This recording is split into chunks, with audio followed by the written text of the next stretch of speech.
ही तो मेरे बंधु सखा हो, तुम ही तो मेरे माता पिता हो, तुम ही तो मेरे बंधु सखा हो। कितने से तुम संग जोड़े, कितने रिश्ते तुम संग जोड़े, कोई तो रिश्ता जरूर होगा, कोई तो रिश्ता जरूर होगा। चलते चलते पहुँच न पाई, चलते चलते पहुँच न पाई, मेरी लगन का कसूर होगा, मेरी लगन का कसूर होगा। पंच परमेश्वर को प्रणाम। प्रणाम करो परमात्मा स्वरूप सद्गुरुदेव, स्वयं में जीवन के सहयोगी साथी मंडल, जिन्होंने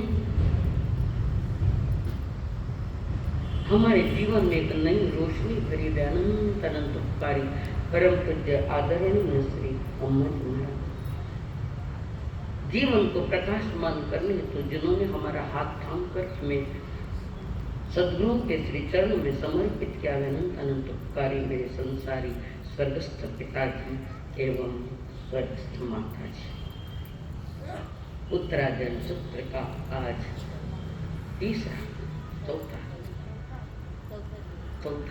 सूर्योदय। बाहर के सूर्य अनंती बार उदय हुए, व्यस्त हुए, करोड़ों सूरज भी एक बार एक साइड में रखते और केवल ज्ञान के एक साइड में रहते तो वो जीरो है जो करोड़ों सूरज भी है। जिनकी आत्मा प्रकाशमान हुई केवल ज्ञान केवल दर्शन के आधार पर, जिन जिन की आत्माएं प्रकाशमान हुई, वो प्रकाश हमारे भीतर में भी है पर पर्दे पड़े हैं अभी उस कर्मों के पर।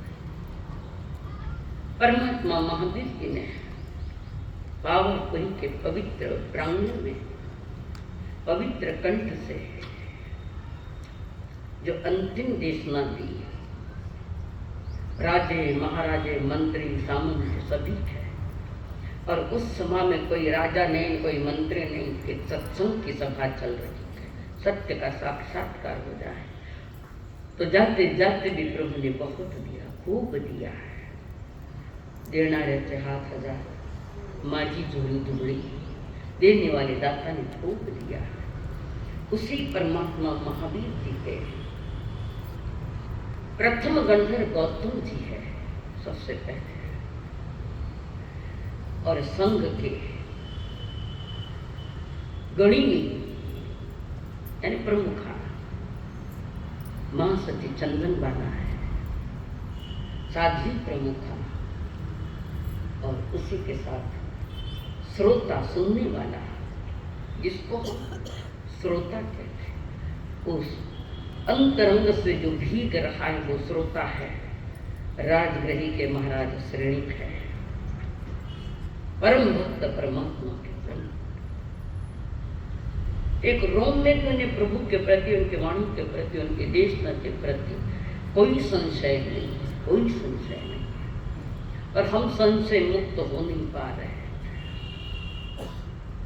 फिर भी कहता है कोई तो कारण जरूर होगा, अब इसमें भी संशय है, बिना कारण तो क्या बनता है। और भगवान महावीर का पहला समोस्तन जो लगा था वो विपुलाचल पर्वत पर लगा था, पहला समोस्तन। उसके साथ यक्ष, प्रभु का जो यक्ष था वो गुहाक था और यक्षिणी सिद्धायनी थी। यक्ष गुहाक था और यक्षिणी सिद्धायनी थी। प्रभु को केवल ज्ञान होने के बाद देशना बाहर नहीं आई। हम कहते हैं कि देशना खाली गई नहीं, देशना निकली तो नहीं। देशना निकली नहीं, दो कारण है। पहला कारण है प्रभु की वाणी पकड़ने का जो पावरफुल शक्तिमान है तो वो गणधर है। ज्ञान का प्रभु के बाद तो वो तत्साई का ज्ञान है और गौतम स्वामी का ज्ञान 14 पुरुष का है। तो उस सभा में केवल ज्ञान के बाद प्रभु की वाणी नहीं निकली। कारण जो वाणी प्रखर से सुनता है वो पात्र वहां में नहीं था। गौतम स्वामी यज्ञ होमों में लगे हुए थे, हिंसा में धर्म मानने वाले सनातन धर्म गणधर के। और दूसरी बात है कि भाषा वर्गणा का उदय भी नहीं था। अगर भाषा का उदय तो देश ना नहीं चाहिए बाहर। दो कारण है। भाषा का जो कर्म समूह है वो उदय में नहीं है, और देशना जो वरिष्ठ वाणी उसको पकड़ने की जो योग्यता गणधरों में होती है वो गणधर भी वहां पात्र नहीं था। तो अलग अलग मान्यताएं हमारे यहाँ। कभी पहले दिन तो वाणी खाली गई, दूसरे दिन चालू हो गई। कौन आया था दूसरे दिन सुनने के लिए? कौन था? गणधर आया था क्या? 65वें दिन वाणी निकली है, उस दूसरे दिन भी नहीं निकली। कारण गणधर पात्र इंद्रवृत्ति सभा में नहीं। 66 दिन तक देश ना बाहर नहीं आई। और जिस दिन तीर्थंकर की देश ना बाहर आई है वो समय था श्रावण कृष्ण प्रतिपदा, शनिवार 1 जुलाई।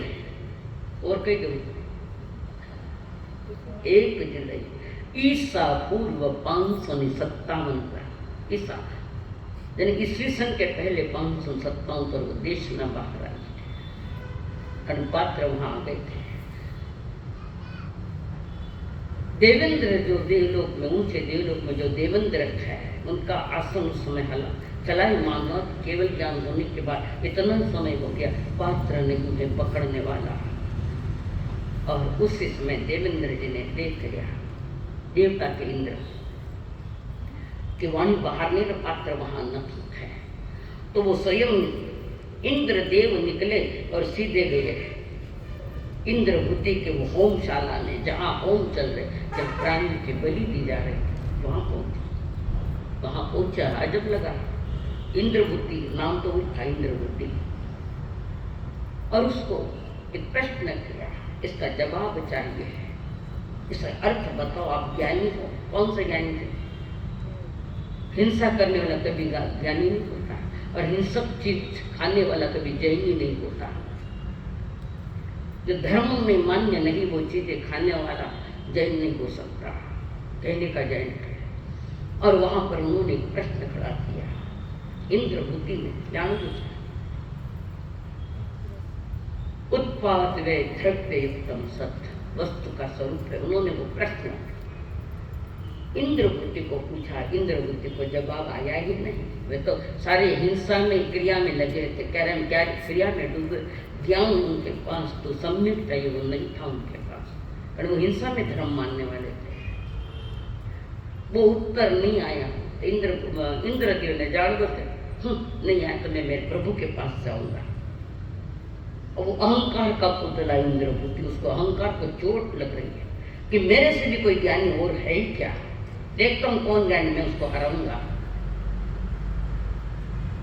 तो इंद्रदेव को कहा मैं आना चाहता हूँ, पता बिल तो वही चीज तो वहां ले जाने तो था, मैं आ रहा हूँ, कौन देखते तुम्हारे भगवान, उनको क्या ज्ञान है। इंद्रभूति नहीं बोल रहे, इंद्रभूति का अहंकार बोल रहा है। और अहंकार में आदमी जो बोलता है वो पतन का ही कारण निष्ठ है। आदमी को बड़ा अहंकार है। हर इंसान सोचता है आई एम एवरीथिंग, मैं सब कुछ हूँ, यानी कि तो कुछ भी नहीं है। और जब अज्ञान का घना अंधकार होता है तो साधु संतों के प्रति भी उल्टी सुल्टी बातें करता है, यह अहंकार नुकसान बोलने वाली। तो वहां पर वो इंद्रभूति बड़े अहंकार में आया, कारण उनके विशाल बड़ा संघ था इंद्रभूति का भी, कई ब्राह्मण उनके पास थे। और जैसे ही वे समुद्र के निकट आए हैं, बाहर में दो स्तंभ होते चारों दिशा में, जिसको मान स्तंभ कहते हैं, 4 स्तंभ चारों दिशा में। अब वो लग जाएगा जब आपके ध्यान में आ जाएगा, जब समुद्र यहाँ लगाया जाएगा तो पता लग जाएगा। उन स्तंभ को देखकर इंद्रभूति ने देखा स्तंभ काम कर गया, स्तंभ को मान स्तंभ को देखकर इंद्रभूति का अहंकार गल गया। किसी को हराने के लिए आया, स्वयं हार गया। और स्वयं के हार में सही जीत है। सही जीत तो वही है कि जो अपने आप को स्वीकार करता है कि मैं हार गया।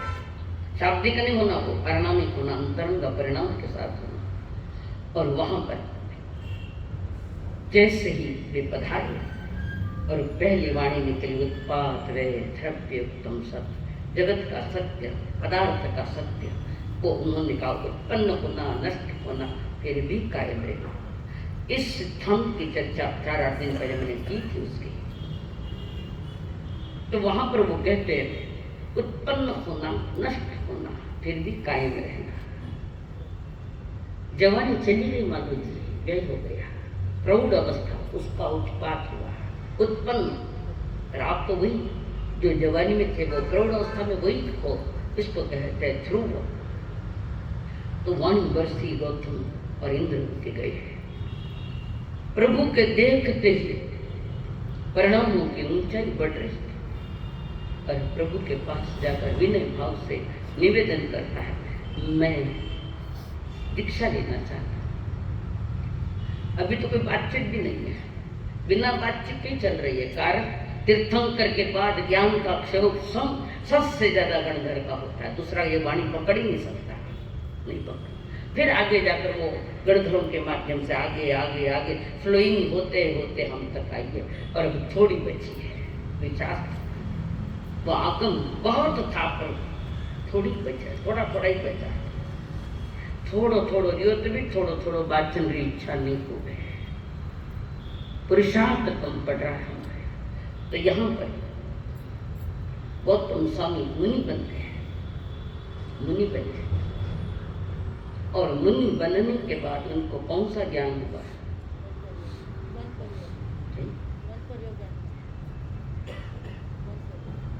वो भी दीक्षा लेने के बाद वो क्या, कोई तो क्या गौतम इंद्रभूति आया, प्रभु को देखा, ज्ञान हो गया। महाव्रत को ज्ञान होता ही है, मनन करे ज्ञान या 14 पुरों का ज्ञान जिन्होंने व्रत लिए, महाव्रत लिए, उनको होता है। और वो हर एक को नहीं होता है, कोई जरूरी है, हर एक होना जरूरी नहीं। तीर्थंकरों को मात्र जरूरी है, दीक्षा लेते ही चौथा ज्ञान हो जाता है। तो इंद्रभूति पधारे, संयम लिया, प्रभु के प्रति अत्यंत अनुराग शुरू से ही है, समर्पण है, सर्वथा के साथ, संपूर्णता के साथ प्रभु के प्रति समर्पण है। और उसमें मुनिराज पधारे, तीर्थ की स्थापना ने रिनिएशन किया है। साधु साध्वी श्रावक श्राविका जो शिथिलाचार, संयम का, चारित्र का जो शिथिलाचार आया है, और किसी किसी को थोड़ा दर्शन का भी कमजोर पड़ रहा है, तो प्रभु ने उसको रिनिएशन किया। जैसे घर को रिनिएशन करते हैं, आइए दिवाली रिनिएशन करते, रंग लगा खाना, सारे आत्मा का रंग लगा देना। और उसी स्वभाव में भगवान महावीर के परम भक्त राजा श्रेणिक, श्रोता, सही श्रोता, एकाग्रता के साथ प्रभु के पास बैठे श्रवण करते, धर्म सभा में बैठे। और श्रेणिक महाराज ने भगवान महावीर जी को 60,000 प्रश्न पूछे। श्रेणिक महाराजा ने 60,000 प्रश्न पूछे थे। कितना पूछिए? 60,000। राजा है, महाराजा है श्रेणिक, राजगृह नगरी। सब कुछ विशाल है, पर उनकी सोच भी अंदर से विशाल है, श्रेणिक महाराजा। और उसी के साथ परम भक्त बन गया। और जब पता लगा प्रभु मैं सब पूरा करके कहाँ जाऊंगा, नरक में जाऊंगा, पार्सलिटी नहीं है। अर्चना जी प्रासंगी कर सके, पर महावीर जी नहीं कर सके, नहीं करे, पहले नरक में जाओगे। हालांकि मैंने कोई पार्सलिटी की नहीं है, ये भी बात नहीं है। और वहां पर प्रभु मैं आपका भक्त, मैं आपका परम भक्त, राजगृह का राजा, मेरी इतनी रिद्धि सिद्धि, तुम्हारी रिद्धि सिद्धि तुम्हें नरक जाते में रोक नहीं सकेगी, नहीं रोक सकती, कारण ये बंधन तुम्हारा है। तुमने क्या टिकट तुमने कटवाया है, नीचली गति का टिकट तुमने कटवाया, हम कैसे रोक सकते हैं। तीर्थंकर भी समर्थ नहीं है किसी को नरक जाने में या तिरंज गति में जाने के लिए, कारण वो अज्ञान दशा मेरी थी और मैंने टिकट किया। तो प्रभु कहते गलती तुम्हारी है, जाना तो पड़ेगा। तो फिर उनको 4 उपाय बताइए। कब छोटा बच्चा ने लाड़ी गोड़ी लगावा ना, कभी टाइप के 4 प्रश्न के श्रेणी। तो श्रेणी को महाराज ने नरक गति का बंद किया है, और बाद में सम्यक दर्शन हुआ है अनाथी मुनि के पास, सम्यक दर्शन। और वहां पर सम्यक दृष्टि आत्मा और धर्म दलाली की तो तीर्थंकर की आत्मा, तीर्थंकर भी होने वाले हैं, परंतु वो स्थान नहीं बचा पाए, वो जानना पड़ेगा। इसलिए आखिरी समय में श्रेणिक महाराज ने आखिरी समय में जिंदगी समय उम्र का अंतिम समय वो बेटा कोड़े मारने आया तो हाथ में हीरा था, हीरो की अंगूठी खाली, जहरीली होती खाली, पर प्राण दिए। क्यों करी सोसाइड? तो कर्म नीच गति का बड़ा हुआ है वो सोसाइड में। और नौकार से भी नहीं कर सकते जी, नौकार से नहीं, बहर से नहीं, व्रत नहीं, सामयिक नहीं, कुछ नहीं कर सकते। कारण इसका कारण है कि नरक गति का बंद पहले पड़ा है और सम्यक दर्शन बाद में हुआ है, तो जाना तो पड़ेगा ही। और जिनका नरक गति का बंद पड़ा वो जिंदगी में व्रत महत्व नहीं ले सकता। और होने वाले भावी तीर्थंकर परमात्मा महावीर जी के पास बैठकर श्रेणिक महाराज ने अपना सारी जानकारी दी, समझ भी आई, शांत है, मेरी अज्ञान दशा है। और श्रेणिक जी सुन रहे हैं, महावीर जी सुना रहे हैं, सुधर्मा जी सुना रहे हैं, और जम्बू स्वामी सुन रहे थे कि मेरे दादाजी अभी कहाँ थे। सुधर्मा स्वामी जी ने कहा वह आपके दादा गुरु अभी मोक्ष में हैं। चले गए, फिर संग चलाया सुधर्मा स्वामी ने आगे, उसके बाद प्रभु का मोक्ष हो गया, विचरण का कोई कारण नहीं। तो ऐसे में जम्बू स्वामी पूछ रहे, मैं आप हमारा दादाजी मैं देखे तो को नहीं, आपसे भी ज्यादा सुंदर होंगे ना भाई, अंतरंग बहिरंग सुंदरता, समाचार तो रस्त्र संस्थान और वज्र ऋषभ नारायण के संजन, हड्डियों की मजबूती भी इतनी चीज है। तो जम्बू स्वामी कह रहे बनते एक बार और करो ना, कुछ सनम समणा महारायण गारिनो यापति तेके नेगंतये दममाओ आनेले संसाव समीक्षया कांचनानं पादंसनं से शीलं कमं नाय सूर्यस्यासि ज्ञानासिनं विकुजासयनं आश्रयं भुविजानितं एव नयसे कुसरिमयसि अनन्तनानि अनन्तदक्षि दशंसिनो चकुपहेट्य सजानाय दमं जलिं चपे उडमायं तिर्यं दिशासु तसाय देतावरजयपान् सैनित्यनित्ययि समीकपन्ने दिवेव धम्मं सम्यमुदां शेषवदन्ति अभिभूयनानि नीरां गन्धेद्यमं तेयपा अनुत्तरं सवजगंसि विद्यं गन्धातीते अभयणां से भूयि पण्येणि आचार्य ओवन्तरे धीरे अनंत चक्र अनुत्तरं तपयि सूर्यवा वैरोण विवृतमं भगास् अणुत्तरम धम्ममीनं जिनानं नयं मुनिकासवासुपन्ने। हाँ, एक मिनट, कोई नेल पेंट परफ्यूम तो लगा के नहीं आया ना? नहीं तो ये साध्या नहीं हो गया। और जिसके लिए कृपया पंडाल के बाहर लगे हो तो, नहीं तो स्वागत।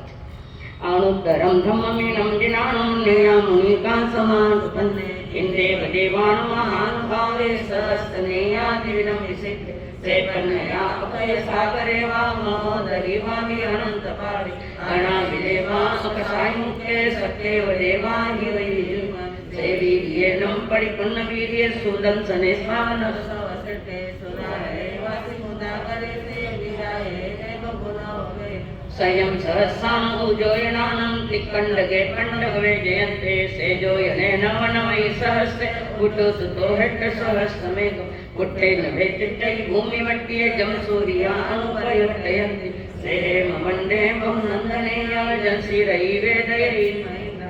जन्मभवे सतमापहासे विराजे चन्दनमण्डमन्ने। अणुत्तरे गिरिसुमधुगे गिरिवरे से जलियो। महिमज्जं मिटेन गन्धे पन्नायते सूर्य सुर्दले से। एवं शरीरे सुरिवन्ने मनोरथ सुदर्शन से वजसो गिरि सौचै मातो भवेश। एतो हमें सामने नाय पुत्ते जाई जतो दर्शनानसे। गिरिवरे वानि सहायानं प्रियेव सेट्टे वलयायानं। तवो हमें से जग होई पन्ने मुनिन मज्जे तम रामन्ने। अणुत्तरम धम्ममुनिरैका अणुत्तरम ज्ञानवरं ज्ञान। सुखम अपगंड सुखम संकेतुरे गंतवदात सुखम। अणुत्तरम गम परमं महेशी अशेषकं सविशो इत्ता। सिद्धिं लयेशाय मनन्तपत्ते नानेन सीलेन यदंसनेन। रुखे सुनाहि च सामलीला जंसीरतिं वेदयन्ति सुवर्ण।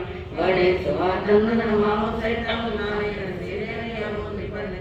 हरियो सत्तान अणुत्तरेव चलो तारान महानुभावे। गंधे सुवाचन्दनमाहुसैतं एवं मुनीनं अपृण्यमाहु। जहाँ स्वयंभो उदयीन सेट्टे नागे सुवादर्निर्मांसे। ओदये मार्स वेजयन्ते तव महाने मुनिवे जयन्ते। अति सुहेरावण माहुनाये सियो मिलानं संगानगम। अखे सुहागरुले वेणुदेवे निमान वादी में नाय पुत्ते। जोए सुनाये ज विश्वसेने पुप्पे सुवाजः अरविंदमा। कत्तीन सेट्टे ज दंतवके इसीन सेट्टे तव दमाने। दानान सेट्टम अभयप्राणं सत्ते सुवाहन वज्रं भयति। हरे सुवा उत्तम पवतेरं लोकुत्तमे समने नाय पुत्रे। येन सेट्टाल सतमावा सभा सुममाव सभान सेट्ट। विवान सेट्टाज सवनमान नाय पुत्ता पर्वतेना। ओडो हमें दुनई गई गई न सन्ने कुवैया सुबने। करेव समुद्र महाभूतम अभय करे। ओम समानं तदेव मायं लोभं दौतम अजत दोषा। यानिवंता रामयसी न कुवै पावनकारवे। क्रिया क्रियते नैयात्मानं अनायानं पर्यटनानं। शेषभवायं यमेता उवर्ते संगमधियरा। सेवार्या इति सरायुगतं उमानं लोकगयत्या। लोकं जीविता आरम्भरं च सवं बहुवार्य सववार। स्वचाय धर्मं पर्यन्तवास्यं समायं अट्टपदो वसुतं। तं सतमनाय जराणां इंदेव देवाय वागमिसन्ति। इंदेव देवाय वागमिसन्ति। अब आपके सामने 11वां अध्ययन आ रहा है। उसका नाम है बहुश्रुत पूजा।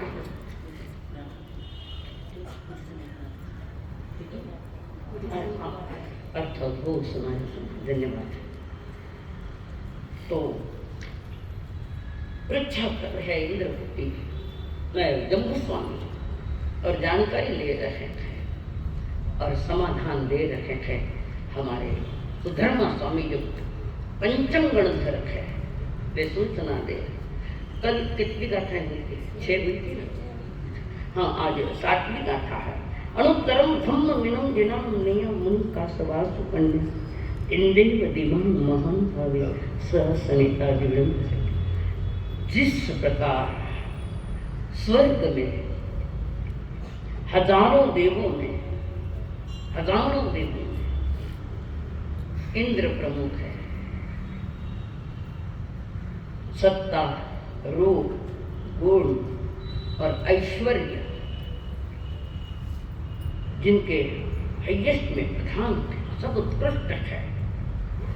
उसी प्रकार काश्यप गोत्री भगवान महावीर स्वामी धर्म पक्ष में जिनेश्वरों के धर्म के सर्वोत्तम नेता है, उत्कृष्ट नेता है।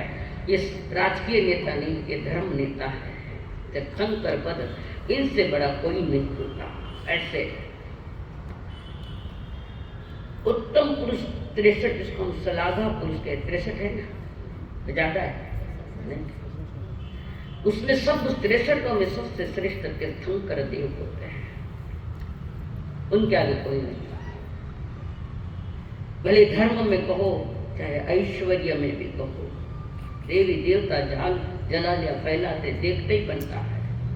और समूह शरण की रचना वहां पर होती है जहां मिथ्यात्व का जोर ज्यादा होता है, हमेशा समूह शरण नहीं लगता है। तो भगवान महावीर के 8 समूह शरण हुए, 8। आदिनाथ भगवान के 20 हुए, और बीच में सभी तीर्थंकरों के 2 समूह शरण।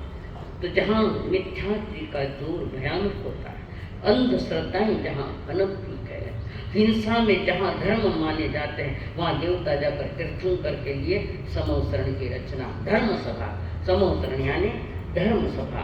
तो ये भगवान महावीर धर्म के सर्वोत्तम, उसके आगे कोई भी न थे, ऐसे नेता थे। श्री पण्णया अक्षय सागरेवा महोदरिवा अनंतकारी अनाई वेले अनाई रेवा अकसाई के सत्य बदिवा दिवेही जिनम, जिसका पार पाना शक्य नहीं है, जिनके गुणों का बखान करना शक्य नहीं है, जिनको किसकी उपमा दे वो भी कठिन है, जिनके गुणों का सद्गुणों का पार पाना कठिन है, उसको कहते हैं आगे शब्द, जब कह नहीं सकते नेति नेति नेति ये शब्द आता है सनातन धर्म, कि जिसका कोई बाउंड्री नहीं है, अनंत है, और अनंत को अनंत ज्ञानी ही समझ सकते हैं, हमारा काम नहीं हो।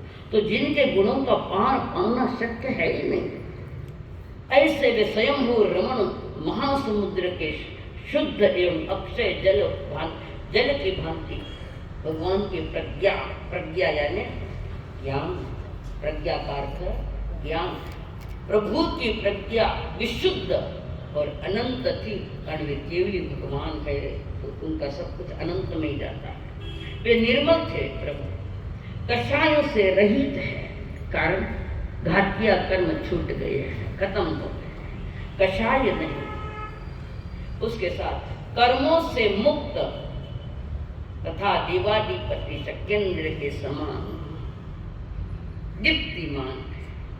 उनके शरीर की दीप्ति बढ़ती है, तेज बढ़ता है। कब बढ़ता है तेज? प्रभु का तेज कब बढ़ता है? भूल गया? पता है? शरीर में निगोदिया जीव होते हैं, अनंत काय निगोद, हीन से हीन जीव की दुर्दशा, ऐसे शरीर में निगोदिया जीव बहुत होते हैं। और आपकी भाषा में कहूं तो डॉक्टर साहब कहेंगे फंगस निगोदिया जीव, शरीर में अनंत अनंत से निगोदिया जीव। और ये केवल ज्ञान की तैयारी, और उसके पहले शरीर में जो निगोदिया जीव है, एक शरीर में अनंत जीव, उसको निगोदिया, सारे के सारे प्राकृतिक नष्ट हो जाते हैं, निगोदिया जीव सारे के सारे नष्ट हो जाते हैं, कारण केवल ज्ञान की तैयारी। और ये निगोदिया जीव शरीर में से जब निकल जाते हैं तो उनके शरीर की कांति देखते ही बनती है, खूब कांति बढ़ती है, उनकी तेज बढ़ता है शरीर का, कारण अंतर में बैठे है वो देवता महादेवता, तो उनका शरीर भी शुद्ध शुभ हो गया, उत्कृष्ट शुभ में आ गया, उनकी कांति। इसलिए वे उनका चेहरा दिप दिप दिप दिप करता है। कि दिप दिप क्यों करता है? ये निगोदिया उन्होंने नहीं मारा, अपने आप चल गए, यानी खत्म हो गए। तो वे इतने दीप्तिमान है कि जिनके आगे कोई दीप्तिमान नहीं, ऐसे हमारे प्रभु महावीर थे। आगे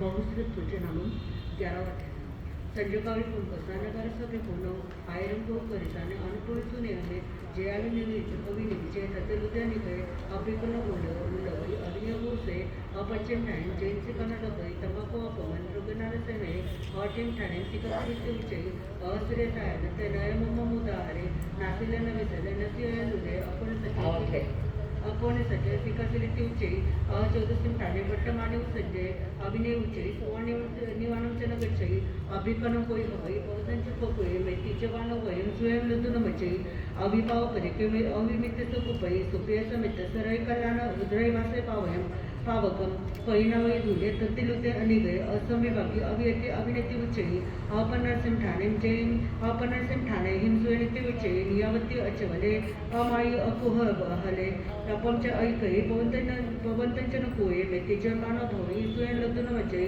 नये पाव परी केवी नये मित्य सुकुपई अप्रिय समित सरळ कलान बसे वासई कलडमर वचे बुद्धी अभिजाइये हिरमुपडी सने सुयंतुचे वसे गुरुकुलेने चमचको मुहानगम पियम करे पियम अहिंसे सिकुल सिखम लद्दुमरे हरि जहाँ संकमी पयम नियम दुहो विराई एवं बहुसे विकुदह उद्दमो किती दहा स्वयं जहाँ से कंगोयना आयने कंते सिया असे जगन पवर एवं वै बहुसे जहाँ इन समारोह सूरदर पुरकोमे बोनंदी गोसेनन एवं वै बहुसे जहाँ करेन परिकिने कुंजरे सत्य हायने बलवंत पडिरे एवं वै बहुसे जहाँ से तिकसी वे जाय कंदे वरे वसे जीवाई वे एवं वै बहुसे जहाँ से तिकदारे दुखे दुखनसे सियमियाना पोरे एवं वै बहुसे जहाँ से वासुदेव शंकर चक्र गायदरे अपने बोले जो एवं वै बहुसे जहाँ से चाउरंते चक्रवर्ती मेंढे चौदसे वही एवं वही बहुसे जहाँ से सखे वच्च मानी पुरंदरे सखे देवाई वही एवं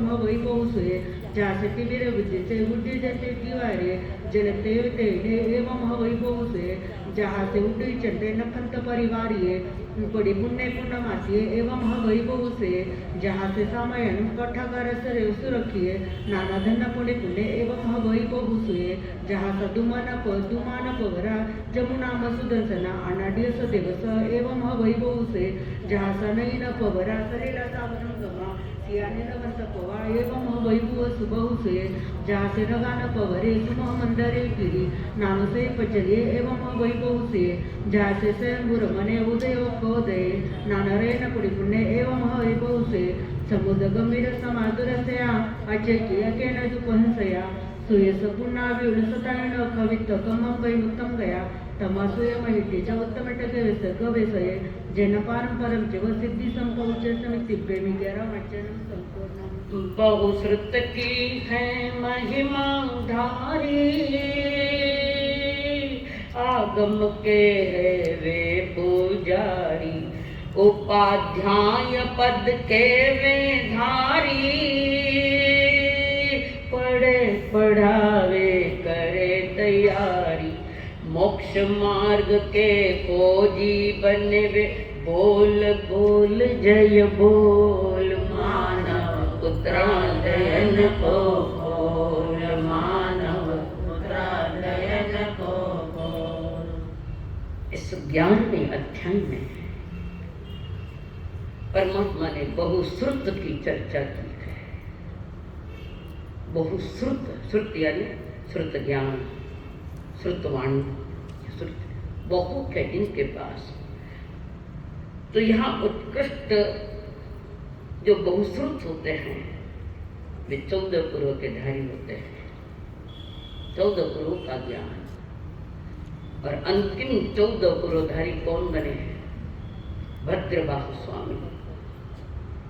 उत्कृष्ट ज्ञान का खजाना वो 14 पुरों ज्ञान, 14 पुरों का ज्ञान और केवल ज्ञान, घटबड़ नहीं है, ज्ञान दोनों का ही समान है। चंद्र 14 पुर के ज्ञानी है और जो केवल ज्ञानी है ज्ञान में फर्क नहीं है। 14 पुरों का ज्ञान भी बताने की क्षमता किसी भी नहीं है। तो पर फर्क क्या है कि जो 14 पुरों के ज्ञानी, वो श्रुत ज्ञानी, उनका ज्ञान अभी खंड खंड है, खंड खंड, और केवल ज्ञान अखंड है। इनमें खंड पड़ता है, जैसे बूंदी वो 14 पुरों का ज्ञान, और लाडू वो केवल ज्ञान। उदाहरण दे रहे, ये 14 पुरोधर भी महाज्ञानी और अंतिम भद्र बाबू स्वामी को बैठे। अब वर्तमान में अगर बात रखे तो जिनको आचारांग और निश्चित सूत्र का जो ज्ञाता है, गुत्थियां जानता है, खाली शाब्दिक या पाठांतर नहीं, उसकी गुत्थियां जानता है, आचारांग सूत्र और निश्चित सूत्र के, उसको कहते हैं जगन्य बहुश्रुत। मध्यम बहुश्रुत जो है बृहत कल्प एवं व्यवहार सूत्र का ज्ञान है। ये छेद में एक शास्त्र है जिसमें प्रायश्चित की बातें रखी गई है। और उत्कृष्ट जो बहुश्रुत है, नवम दशम पूर्व तक का धारक, यानी 10 पुरों का ज्ञाता भी बहुश्रुत है।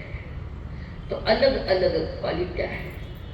और जो बहुश्रुत होता है उसके भीतर में रोम रोम में विनय भाव होता है। जो ज्ञानी होगा वो विनय का आलम्बन तो लेगा, और अज्ञानी को तो अभी देख ही रहे, क्या देखना उसमें। तो यहाँ पर उत्कृष्ट बहुश्रुत वाले जो थे वो 14 गुरु के ज्ञानी ही होते हैं। और ज्ञान दर्शन में धर्म और ज्ञान और चारित्र दोनों का महत्व है। बिना ज्ञान का चारित्र नहीं है। अगर ज्ञान नहीं आगमों का और सही सत्य ज्ञान नहीं है तो चारित्र का कोई मोह तो नहीं, पुण्य बंद होता है, मोक्ष मार्ग का कारण नहीं बनता। तो जिनका ज्ञान भी उत्कृष्ट है तो वो धर्म का पालन करता है। परमम नाम तो दया 10वीं काली कह रही है। और यहाँ पर बहुश्रुतों को अलग अलग ढंग से उनको उपमाएं दी है, और वे उपमाएं 16 है। 16 उपमाएं अलग अलग है। तिर्यंच के 9 शंख, अश्व, गज, वृषभ, सिंह, जम्बू वृक्ष, सीता नदी, मेरु पर्वत, स्वयंभू रमण समुद्र, मनु, और ये तिर्यंच की उपमाएं उनको दी गई है। जैसे शंख श्वेत है, सुंदर है दिखने में, तो बहुश्रुत को उसकी उपमा दी गई है। कहीं घोड़े की उपमा दी, गधेड़ा की उपमा नहीं दी, घोड़ा सावधान होता है, घोड़ा विनीत होता है, वो कभी घोड़ा माटी में नहीं रुड़े, गधेड़ा माटी में जाने गए।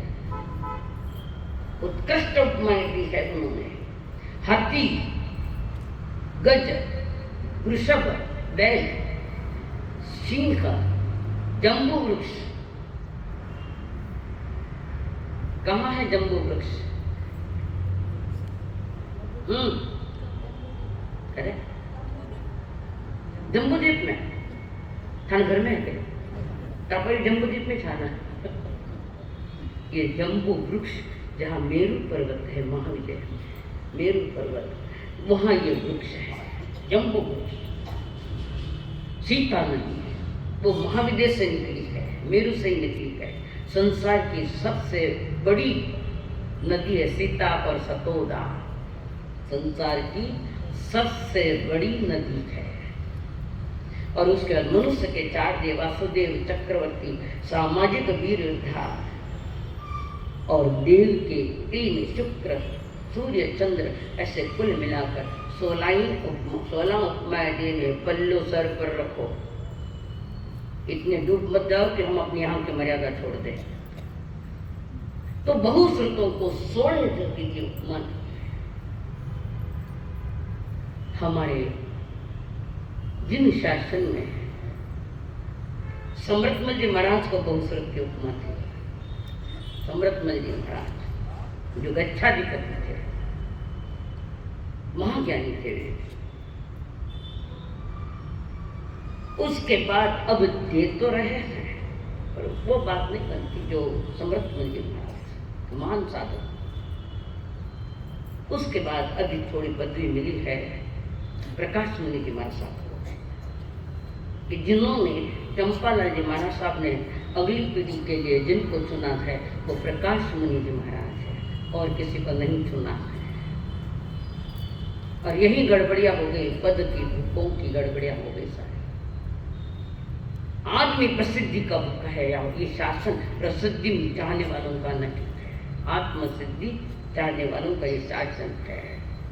तो जिनके पास इन आगमों के जो जितने जितने ज्ञाता है उस अनुसार उनको बहुश्रुत कहा जाता है और इनको 16 प्रकार के उपमान से उपमित किया है।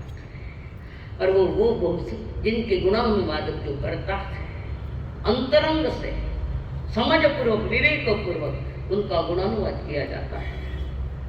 पर अहंकार रो ठीक रो किसको ठिकाने नहीं आने देता है, कठिन काम है। हाँ, इस प्रकार बहुश्रुत की जो परिभाषा परमात्मा ने दी है, यहाँ पर तो बहुश्रुत का अर्थ है 14 पुरोधारी वाला, वही बहुश्रुत है। कारण बहुश्रुत के आगे और कोई ज्ञान नहीं 14 पुरो के आगे, और वो ज्ञान हुआ तो सिर्फ केवल ज्ञान है। और बहुश्रुत जो ज्ञान 14 पुरो का जो ज्ञान है ये सूक्ष्म ज्ञान है, शारीरिक ज्ञान नहीं है। इस प्रकार परमात्मा ने बहुश्रुत की चर्चा की 12।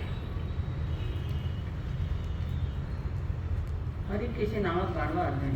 सौभाग्य कुल समूह मनुतर धरो मुनि हरि एस बल राम राशि जे ऋतु जे ईडी एसन भाषा विचार समय सोय जाओ आयन निकवे संजो सुसमयो मणुगुतो वै गुतो काय गुतो जेंजो विकटा बंबई जमी जन्नवाड मोवटियो तम पासो एतम तवेन परिसोते पंतो वै वो वर्णम वो संति अनानिया जाई माय परि श्रद्धा हिंसका अजेंदिया अब चरण वाला एम वनम भय कैरे आकच्चे दरुए काली कराय कोकना से होम चले पंसु चिसाय भुए शंकर हरि परिहरिय कंते कैरे तुमम ये अदसनिते काय आशा ये मागो सी ओम चले पंसु चिसाय भुया कच्छ कलाही के मन के होसी जको तहिम तिंदु दुखवासी अनुकंपत समामनि स पचाइता नियरम शरणम इमाय वेणय उदाहरियता सम अहम संयो मम्बयारी वेरो धनपयण परिकहो परपवित्र उभक विक्काले अनस अठ इयमागोमि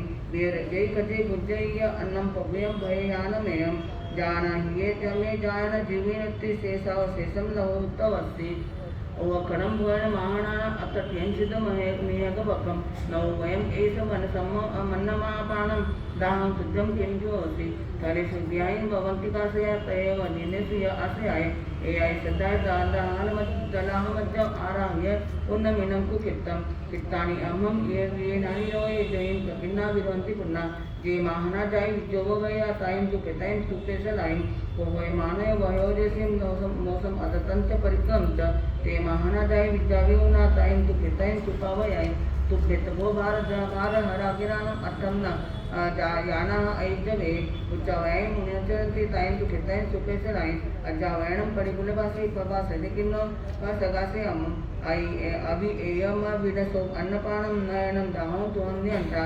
समीर्मच्च समायश्च बुद्धिगुप्तस्य जेनेश्च जयनत्नायितायित्त ऐसनित्यं किम्मज्ज जन्नान जयितनाहं के इत्थकत्ता ऊजोयवा उज्जा वयावा सखण्डै एवं दन्नेन फलेन हन्ता कण्ठं केतुन खलिज्ज जोनम्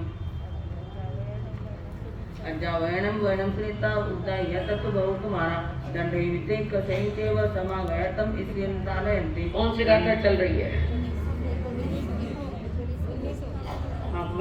छुट गए कुछ रत्नसैंगोसलियसदुया बद्धति दामेन अरिण्य अंगितम पास्यारण्यम हमपानम कुते कुमारे पहिले होई देवादि ओगेनि निहोई एनम दिन्नाम रन्नाम मनसान जाया नरिंद देविंद भीवंद एनम जेनामि वंता इसिनास एसो उसो उगतो वमपा जेन देव संजय बंबयाय जो में तया नेचे दित्यमानम प्यूना स्वयं कौशलियेन रन्ना महाजसो एस महानुभागा घोर वर परकमय मा ए हिले अहिल निजम मा सवितेन वेदित इज्जा ए अंतिसे वैराय सच्चा पति बताए सुमासे आए इसी से वेदा बढ़िया बढ़िया आए धक्का कुमारी विलिय वारयंती ते गोरुरा थियंतलिके असुरा तयंतम जनम तालयंती ते भिन्नदे रुवे ममंते पासित बद्दा नमहु बुद्धो गिरिमनय कने अयम ते दते काय जायते काय कने ते को अवमन्ना आशीषुक तवमय से पर वगर परकम होय आगनि पक्कन पयंग सेना जे भी कोयंबत काले गय सीसेन एयम शरणम ओय समा गया सब जने तुबे जय इच्छे जीवी मादन मा लोगम देशो कुवेदयजा अब हिडिय किदा पिट्टु सर्वोत्तमकम पतारिया पावो अकम जिते दिबेरिय चे वेमवंते उतम मुहे जीवनिक जीवनेते ते पासया कन्या अपना पुत्र कट्ट हुए विमनो विसन्नो अहमानो स इसिम पसाई सबारिया हो हिरम से नितंत कमावंते बाले हिमुने अयानि एं जमुनि लियात स कमाए बनते मा पसाया इसोनमंते न हो को मुनि को परहवंती उविन से इन्हें च अनागय च मंडप होसो नमे अत्ति कोई जका हो वेड़ा वेद वरियं करंती तमं वे निरा निमया कुमारा अतम जदमं च ज्ञानमाना तुब्बे न विहि वि कुक्का भूई पन्ना तुपम तुपाय शरण को एवं समा गया सब जने न हमने अच्छे मुते मा भगवान अत्ते किंचन अच्छे मो गुंजाइन सारे पुनः नाना मंजन संयो इमं चने अच्छे पबोय मन्नम कंबुन जसु अम्मा अनुगाता पारंति परिचय पत्तपाणम मास सऊ पारणे म अप्पा तयं गंधोदय कुप्पवासं दिवा तयं वसु आरवड्डा यावदुव दुंदुव सूरे आकाशे अहोदानं जोट्टम तक्कम को विषय तो विशेषो न विषय जाय विशेष कोई सवागपुतम हरीश सावन जैसे निशा इति महानुभागा कि महाना जय सवारमंता उदयन स्वयं भयावि मग्ना जम बगहाबारी हम सोहि न तम सुदित्रम कुशलवयंती कुसं चतुवं तणमक्क कट्टमक्किं सायं च पायं उदगं कुसंता पानाय भुयाय विहरयंता बुद्ध्यो विमंदा पाकरेह पावं तहं चरे विकोदं वयं जयामो पावाय कमाय पनुलयामो अखाइने संजय चक्क पुया तहं सुजद्धं कुशलवयंती सजीवगाय असमरम समारमंता मोसम अदंता असयमाना परिभ्रम इत्यो मानमाय एवं पन्नाय चरन्ति दंता सुसोमना पंचे सोमरे यदि व्यम अवनव कंकमाना वो सत्यकाय सुई सत्यदेहा महाजयम जय जन्न चित्तम केते जोई कहते जोई ठाना कहते सुया किंचते कार्य संगम एहार्यते कजा संति रूपम करण होमेण उनास्ति सोई तो जोई जीव ठो जोई ठानन जोगा सुधा शरीरम कार्य संगम कम्या संजय जोगा संति होमम मुनामि विशिनम सत्तम केते हरे के केते संति तित्ते कहेंसे नाओ और रहंसे आसे आई कने संजय जब तो कुया उच्चामो नाउन भवो भक्तगासे गम्मे हरे गम्मे संति तित्ते अनावे अत्त प्रसन्न रहते जयंसी नाहो विमरविषितो सुश्री भवो भुव पजहामि दोषम एयं सिनानं कुशलहितम महासिनानं ईशनं सत्तम जय सिनाया विमरविषिता महाऋषि उत्तम दान पत्यंति प्रेमी 12वां अध्याय समाप्त। महानरेश राजा शंकर जो विरक्त हो गया परमात्मा की वाणी सुनकर और उन्होंने महाव्रत अंगीकार किए, दीक्षा अंगीकार की। वे विचरण करते करते एक बार हस्तिनापुर पधारे हैं। भिक्षा के लिए पर्यटन करते करते गली गली में घूमते घूमते शंख मुनि एक गली के निकट आए। वहां जन संचार नहीं था, यानी आवागमन लोगों का वहां उतना नहीं था। गर्मी का मौसम था, सूर्य पूर्ण तप रहा था और जमीन भी अत्यंत गर्म हो गई थी। कदाचित कोई अनजान व्यक्ति उस गली से अगर चला जाए तो उस गली की मार के चला जाए तो उसकी उष्णता से, जमीन की उष्णता से जाने वाला व्यक्ति बेहोश हो जाता। इतनी भयानक गर्मी थी और वही मर भी जाता। शंख मुनि वहां से विचरण कर रहे थे तो बीच में रास्ते में उन्हें एक ब्राह्मण मिला, सोमदत्त, जिसको जैन मुनियों से सबसे ज्यादा नफरत थी। जैन धर्म का सबसे ज्यादा नुकसान ब्राह्मणों ने किया है और जैन धर्म का सारा प्रचार प्रसार भी ब्राह्मणों ने किया। 11 गण था। और कहते हैं कि उधर बिहार के साइड में एक बड़ी लाइब्रेरी थी, ब्राह्मण शायद नालंदा, वहाँ बहुत शास्त्र थे और ब्राह्मण ने उसको आग लगा दी। वो आग 6 महीने तक जलती रही, तो कितना शास्त्र गया होगा। बौद्धों का था, अपना भी था। 6 महीने आग जलती थी, बचा हुआ है थोड़ा बहुत। तो वहां पर वो सोमदत्त बड़ा द्वेषी था जैन मुनि से। और सहज शंख मुनि ने पूछे रास्ते की बात पूछी, और वो द्वेषी था। उसने रास्ता ऐसा बताया, भयानक भयानक गर्म, लोहे का रास्ता, भयानक गर्म हुआ है। और उस गली का नाम था भूतवर था। उष्ण मार्ग बता दिया। शंख मुनि शांत थे और उसी पर से चल रहे थे। और सोमदत्त को लगा ये मर जाएगा इससे। कितनी दुष्ट भावनाओं से भरे थे लोग।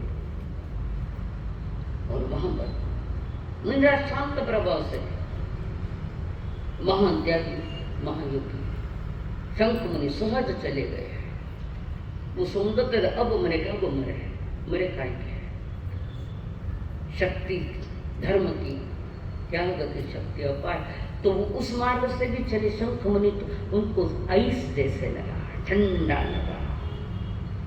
और फिर उस सोमदत्त में कोई महान साधक आत्मा है और उनके पास क्षमा याचना भी की और कहा मुझे दीक्षा लेना है, दीक्षा लेना है आपके पास। और शंख मुनि ने उनको दीक्षा दे दी। और दीक्षा देने के बाद वो मुनि तो बन गया सोमदेव, पर जाति का मत था, मैं ब्राह्मण हूँ। रूप का मत था सोमदत्त, और मुनिराज को हीन समझता था शंख मुनि। जाति मत और उसके साथ रूप मत। और उसके बाद आयुष के अंतिम समय में सोमदत्त मुनि ने जो पाप किए, जाति मद और रूप मद किया, उसकी आलोचना नहीं की, विराध की रहा। वो सोमदत्त मुनि विराध कर रहा, किए हुए पापों की आलोचना नहीं की। अंतिम समय में उसने उक्त तो दोनों मुद्दों की आलोचना प्रतिक्रमण नहीं की और चारित्र पालन के कारण वो मरकर स्वर्ग में गया। कौन? सोमदत्त। और वहां से मरकर स्वर्ग में गया। वहां का देव आयुष्य को पूर्ण कर जाति मद के फलस्वरूप मृत गंगा के किनारे हरिकेशी गोत्रीय चांडाल के घर में जन्म लिया। सोमदत्त इसने जाति का मद किया, रूप का मद किया, आलोचना नहीं की। तो जाति मद था इसलिए चांडाल के घर में जन्मा। थे कटती जाति मद नहीं करे तो जैन कुल में आया।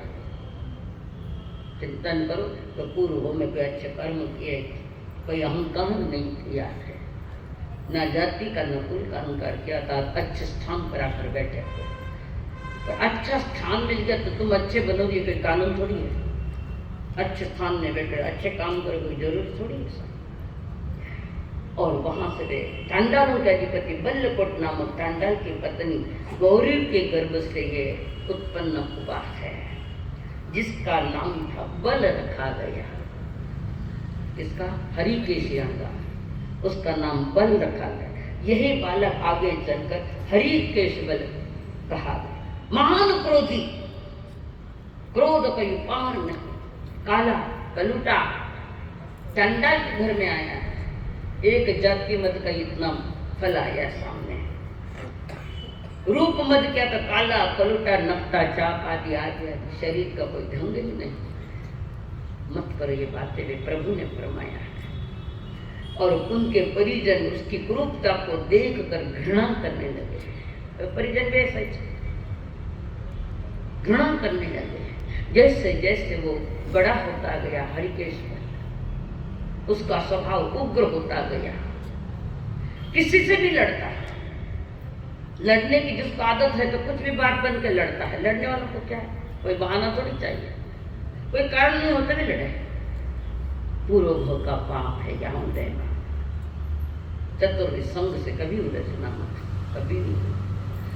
और फिर एक दिन वसंतोत्सव के अवसर पर सभी लोग एकत्रित हुए। अनेक बालक खेल खेलने रहे हैं मैदान में। उस खेलने उसको बुलाए, वो कहा मैं भी खेलता हूँ, चल तू हट, तो मैं नहीं खेलने दे। पूर्व कर्म याद मुनिराज के भी अवहेलना की और अपने अवगुणों के प्रायश्चित नहीं लिया। और दोस्तों उसको सम्मिलित नहीं कर रहे हैं और उसको पकड़कर दूर बैठ जाए, यहाँ नहीं बैठना। कई जीव ऐसे के जिनके पास बैठने की भी इच्छा नहीं, उसका कर्म उदय वैसा है। नाम कर्म, अशुभ नाम कर्म जिसको उदय में। और उसके बाद वो बालक तो खेल रहे हैं, अपमानित हुआ हरिकेश बल अकेला लाचार दुखित होकर वहां बैठा है दूर में।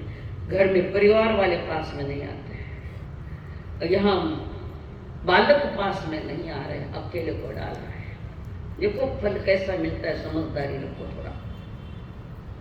और वो खेलने नहीं गया तो बालकों को गाली देने लगा, खूब गालियां दी। उसके बाद एक सर्प जा रहा था, दुष्ट सर्प, जहरीला सर्प, दुष्ट सर्प जिसको कोबरा भी कह सकते हैं, महाजहरीला कोबरा। और उसको दुष्ट सर्प ने जहरीला सांप देकर इन बालकों ने मार डाला सांप को। पुनः खेलने के लिए थोड़ी देर पुनः हुआ कि एक धामीन के रहे जिसको दो मुंह होती, तो आगे भी दोनों तरफ मुंह होता है उसको, शायद धामीन ऐसा कुछ कहते हैं, नहीं वो छुपा है। हाँ, और उसके साथ बच्चे मारने का सबने कहा मत मारो, इसमें जहर नहीं है, इसको मत मारो, इसमें जहर नहीं है। और ये सुन रहा है कैसे पहले वाले को जो जहरीला था उसको मार डाला, ये जहरीला नहीं, शांत स्वभाव है, ये धार्मिक मारो। दोनों ही घटना वो देख रहा है कि जो जहरीला होता है उसको मार दिया जाता है और जिसमें जहर नहीं होता उसको बचा दिया जाता है। निश्चित ही मेरे भीतर में जहर पड़ा है, क्रोध का जहर, कषायों का भयानक जहर मेरे भीतर में, वो क्रोध का जहर है। तो सारे दोस्तों ने मुझे, दोस्त ही नहीं बालकों ने मुझे दूर रवाना कर दिया। और ये आई तो उसका भी वो जो नागधामी आई है उसको बचा के, और उसमें जहर नहीं है। ओ मुझ में जहर है, इस जहर को मैं खत्म करूँगा। घटनाएं तो नाग ने उसके दामिन की है, पर चिंतन करने वाला व्यक्ति भी कैसी हीन से हीन घटना हुए उसमें भी ऊंचा निर्णय ले सकता है। और वहां पर हरिकेश घटनाओं के साथ समझ गया और अपने जीवन की घटना बदल दी, मुनि बने हुए हैं हरिकेश। उग्र तपस्याएं कर रहे हैं। एक बार विहार करते करते वाराणसी में पहुंचे, जहां तिंदुक वन में एक विशिष्ट तिंदुक वृक्ष के नीचे वे ठहर गए और वही मांस खमन की तपस्याएं हैं। मांस खमन एक दिन पारना, पुनः मांस खमन, पुनः पारना, मांस खमन की तपस्या है। और इस तपस्या में उन्हें कई लब्धियां प्राप्त हुई, कई गुण प्राप्त। और उस वृक्ष के ऊपर गंडी तिंदुक नामक एक यक्षराज उनके वेयाव्रत करने लगा। देवता प्रभावित हुए ना, तो वेयावच करने लगा। देवा वी तम नमन संति जस्त धम्मे सयामी, देवता उनकी सेवा करने लगे और सेवा से वे भी बड़े प्रभावित हुए। एक बार नगरी के राजा कौशली की भद्रा नाम की राजपुत्री पूजा सामग्री लेकर उस मंदिर में जा रही थी। वहां एक मंदिर था, यक्ष का एक शायद, उसकी पूजा करने के लिए वो जा रही थी। मुनि के मलिन वस्त्र देखे और काला कलूटा चेहरा राजकुमारी ने देखा, राजपुत्री ने। और जब ये राजपुत्री ने देखा तो घृणा करने लगी मुनि से। उसने बाह्य देखा है, अंतरंग कहाँ देखा है, क्या अंतरंग क्या है। और उस राजपुत्री ने मुनि के साथ असभ्य व्यवहार किया वाणी द्वारा, और उसका अभद्र व्यवहार किया तो ऊपर बैठा वो यक्ष, मुनिराज ने कुछ नहीं किया, वो यक्ष जो बैठा उस राजकुमारी को पागल बना दिया, विक्षिप्त बना दिया, पागल हो गई वो। राजा ने देखा अपनी कन्या को, ये पागल हो गई, कैसे चल रही है, कैसा जीवन चल रहा है, पागलों की भांति जीवन जी रखी है, पता नहीं ऐसा क्यों हुआ, ये क्यों हुआ। इतने में एक यक्ष प्रविष्ट हुआ। राजा ने उपचार बहुत किए, पर वहां पर यक्ष अंदर में प्रवेश कर गया, और राजा और मंत्री दोनों ही देख रहे हैं, और जिसके शरीर में वो यक्ष प्रविष्ट कर गया तो उसने कहा, तुम्हारी कन्या ने महामुनि तपस्वी मुनिराज की अवहेलना की है, घृणा की, निंदा की, अवहेलना ही की। कहाँ आता है? निंदा की, घृणा की, कहीं आता है? नहीं आता। किसी पाठ में आता है?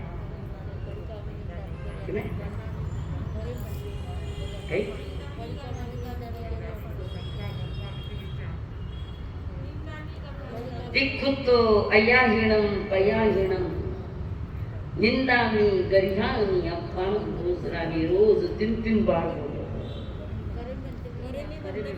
वहां भी है, यहाँ भी है निंदा।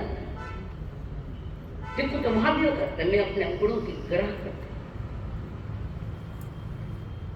तुम सम्मान सत्कार करते हो मुनिराज के ऊपर, कोई निंदा ग्रहणा करते। देखो कभी करे भी बनते के पाठ, दशोत्तरी के पाठ में भी आता है, करे भी बनते भी है, कई जगह है, ऐसा नहीं है। यहाँ तो तिकोता में नहीं, वो तो बहुमान करे, मिथ्या में बहुमान कर रहा है तिकोता के पाठ से मुनिराज का। तिकोता के पाठ से तो बहुमान करने का दिख रहा है, पर अंदर में पता नहीं कितने ताने बाने गूंज रखे हैं, और चतुर्विसंग के ऊपर लांछन लगाते हैं, निंदा करते हैं। ये ऐसी फजीती है। तो इस कन्या ने घोर अपमान किया मेरे गुरु का, जो यक्ष प्रवेश कर दिया था, मैंने उसका फल चखाने के लिए उसको पागल कर दिया। और फिर यक्ष ने कहा, अगर महाराज को, राजन तुम अपनी कन्या को जीवित देखना चाहते तो जाओ, उनसे पश्चाताप करो, माफी मांगने लगाओ और प्रायश्चित रूप लो, और उसी मुनि के साथ इसका विवाह कर दो। यक्ष ने कहा, अब राजा बेटी के लिए तो सब कुछ करेगा। वैसा हुआ। मुनि ने कहा, नहीं, हम बाल ब्रह्मचारी होते हैं, हम ब्रह्मचर्य व्रत अपनाया हुआ है हमारा, हम शादी नहीं कर सकते, हमें ये मंजूर नहीं है। तो ये राजपुत्री अभी जीवित कैसे होगी, कैसे जीवित आएगी वो? राजा ने सोचा, यदि मुनि के साथ विवाह करने से ये जीवित रहती है तो हमें तो वो बात कही, पर मुनि ने जब बात मना कर दी कि ये हो ही नहीं सकता, फिर उन्होंने उनको बात पूछी कि क्या करे इसके लिए, फिर उन्होंने कोई रास्ता बताया होगा। और फिर वे मुनिराज हरिकेश मुनि, जाति पांति पूछे न कोई, चांडाल घर का भी मुनि बन सकता है, और जनकुल में जन्मा हुआ निर्व्यसनी नहीं बन सकता है। इतनी विडंबना है जीवन की। और ये महाव्रत कोई जैनियों की बपौती नहीं है, ये मानव जाति की अमानत है। संपूर्ण एगा मानव सजाई, मानव जाति एक है, उनकी अमानत है। जाति पाति नहीं देखते हैं, पर जिसके भीतर में वैराग्य पैदा हुआ, और वैराग्य यहाँ पर क्षमा मांगी, और वैराग्य के साथ मुनिराज अपनी साधना में लगे हुए, और उसी के साथ हरि के गंगा ने उग्र तपस्या करते करते सारे कर्मों को खत्म किया, और केवली बनकर नमो सिद्धाणम पद पर चले गए। हरि के चांडाल कुल का भी मोक्ष जा सकता है, ये प्रत्यक्ष प्रमाण है इसका। तो वहाँ पर कुछ यज्ञ संचालक ब्राह्मणों के बीच में भी काफी चर्चा हुई है कि हरिकेश यादगा भिक्षा लेने के लिए वहाँ गए थे, तो वहाँ पर कुछ बातों की चर्चा हुई, और उस चर्चा की ब्राह्मण और मुनि के बीच में दान का वास्तविक पात्र अपात्र, इस पर चर्चा, जातिवाद और अतात्विकता, इस पर चर्चा, सच्चा यज्ञ कौन सा है, उसके विविध आध्यात्मिक साधन क्या है, जल स्नान क्या है, तीर्थ क्या है, इन विशेष विशेष बातों पर ब्राह्मण और हरि के शयनगार में चर्चा हुई, हरि के शयनगार जीत गए। कारण उनके पास अनेकांतवादता सिद्धांत थे, तो उसमें हरि के शयनगार में अपनी गलतियों को सुधार लिया, ऐसे सुधारी के मोक्ष में चले गए। इस प्रकार 12वां अध्ययन और 13वां दिवस। चित्त संबुद्धीय नामक 13वां जाई बारायो कलो कासिनियानो मस्तने पुरमे चुलिने बंबतो वनमो ओम गुमाओ कंपिले समोए चित्तो पुनः जाओ पूरी मतालमे चट्टीकुलमे विसाले धमुम तो न पवयो कंपिलमे नयरे समा गया दो चित्त संभूया सुहदो फलम विवाकम कहे चिदेक मिकस चकोटी मेंढे बघतो तुम्हा तो बाहेर गो मानेनम मुंबईनम कवी असीमो बाहेर धोरी अन्नमन्न वस गुणा मुगा अन्नमन्न मनोरथा अन्नमन्न हिये सिनो दासाधंसने अति निय कालिंजरे नगे हंसामयंग तीराये न सौभाग कासी भूमिये देवाय देवलोकमी आसी अम्मे महिंदिया विमोनो छटिया जाई अन्नमने न जाविना कमानिया पगड़ा तुम्हें राय विचिंतिया जैसे फल विभागेनम दीपक मुआ गया सच्च सोयप गड़ा कमा गय पूरा गड़ा जे अच भरी बुजामो किंदु चित्ते इसे तहा सव सुचिन फलम नराणम काणन कमानन मुख अतेकामेय उत्तमेयम आया मुनफलो पुनफलो भवेय जानाई स्वयंभू महानुभाव महेंद्रिय पुनफलो भवेयम चित्तमि जानाई दहेवरायम इति जयितस वियप्पभूया महत्तरुया वयनपभूया गाया नुगया नरसंगमच्चे चंबिकुनशील गुणो भवेया इयं जयते समनमि उपजाओ उच्चये महु ककेय बम्बे पवेया अवसहाय रम्मा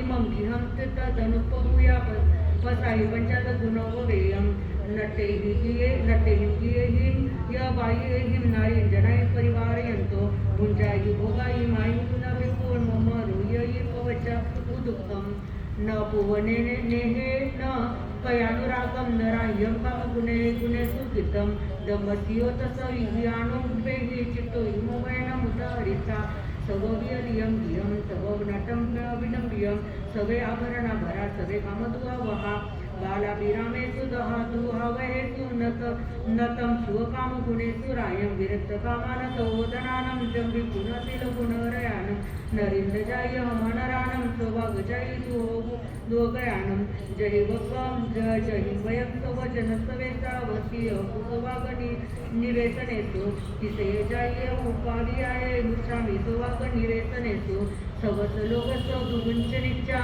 इहं सुखमयं पुरेकडायिं सोदानी तीराय महानुभागो महेंद्रिय पुनफलो वेवो चैतो भोगाय असासयाय आया नहेवो अभिनिक माही जिरियराय असासयमे धन्यम दुपुनाय अपुवमानो से सोई मच्च मोहोवनीये धमम अकाउन परमिलोये जययसियोयम यम कहाय मच्चु नरम दिनेयु अंतकाले न तत्सभायामपियावभाया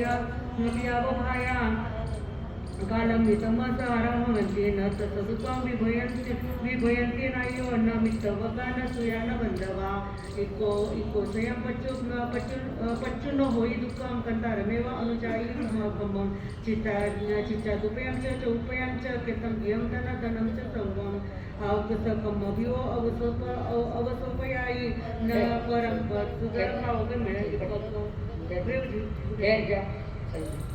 तमिकं पुत्रशरीरं सेति वैंगयम उपावगणं बचावत रेवानाय वादाय मनम अंसंगमन्ति वनिजे जीवमकम अमायं वनं जराहरे नरसरायं कंचराय वनेसुराय माकासिकमय महालयं अहं विजानाय जयता उद्यमे शुभं साति वक्तमयं भोगाई में नफरत करावनंती जे तुझ्या अद्य हमारी से अतिरपुरम चिंता तत्न नारवहिन मैध्यम कामगोभिषु धनम नियाण स्वयं परम तत्समय अपरिकंतस्स एवं एयरितं फलं जानमान विद्यं तमं कामगोभिषु मध्यो नागो जहाँ पंच जलावसन्नो तत्तुं धनं नाभिसमेन्तिनम् एवं मयं कामगुणेषु विद्या नबिक्को नपंकम मनुमयम अचैकालो तुरंतराय नया योगा पुरुषान नित्या विचभोगा पुरुषंते तुमं जहाज किन गणम भक्ति जय तमसी भोगे जय असत्तो अजय कमाई करे राय गमे थियो सब कल्याण कंपनी तो हो इसी देव जो भी हुयो ना तुझ जब गए न सेवन बुद्धि विद्यो से आरंभ परिक हेतु मोहं को इति विपना गच्छामि रायम आमते होति पंचार राय विबंबनंतो साहु सतसम वर्णम अकाम अनुत्तरे पुण्य काम भोगे अनुत्तरे तो नरे को विटो चितो कामे विरुद्ध काम उदक गचायत तोमयसि अनुत्तरम संज्ञा बालयित अनुत्तरम सिद्धि गई होति तेन चरम समर्थम। ये 13वां अध्याय अभी पूरा हुआ है। विचार में भी कह रहे निदान शल्य नरक ले जाता ब्रह्मचक्री ने पाई असाता काम भोग में उलझा राजा नरक दुख को समझ न पाता चित्त मुनि ने मुक्ति पाई संयम शक्ति तोल मानव उतरा दयन को मानव उतरा दयन को। इस प्रकार आपके सामने अभी 13वां मूल हुआ है। इसका अर्थ थोड़ा लंबा है इसलिए आज नहीं करेंगे उसको, यही होता है। इसके साथ 13वें अध्याय का पूरा होने के साथ आग में दिवे बनते संजा सुताग में अथाग में तनुप्रयाग में इस तरह 3 प्रकार आगम ज्ञान के विषय में योग्य अध्याय लगावानो जम बच्चा में निरकरम अचकरम पयनम विनयनम योगिनम घोषिनम सुतोदिनम दुष्टपरिचम अकाले कहो सज्जाओ काले न कहो सज्जाओ असज्जाए सज्जायम सज्जाए न सज्जायम कर्ता बनता विचारता ज्ञान और ज्ञानवंत पुरुषों के अभिनय आचारता किए तत्व। हाँ, पहले प्रश्न लिख लो। बहुश्रुत को कितनी उपमाएं दी गई है, कितने प्रकार की उपमाएं, और उसमें तिर्यंच की कितनी उपमाएं हैं। बहुश्रुत जो मुनिराज है उनको कितनी उपमाओं से उपमेलित किया है, उसमें तिर्यंच गति की उपमाएं कितनी है। और ये जो चांडाल कुल में पैदा हुआ है, कहाँ गलती की उसमें और कौन सी गलती की जो चांडाल कुल में जन्म लेना पड़ा। ये 2 प्रश्न कल के लिए। हाँ, व्यासना के पछाड़ व्यासना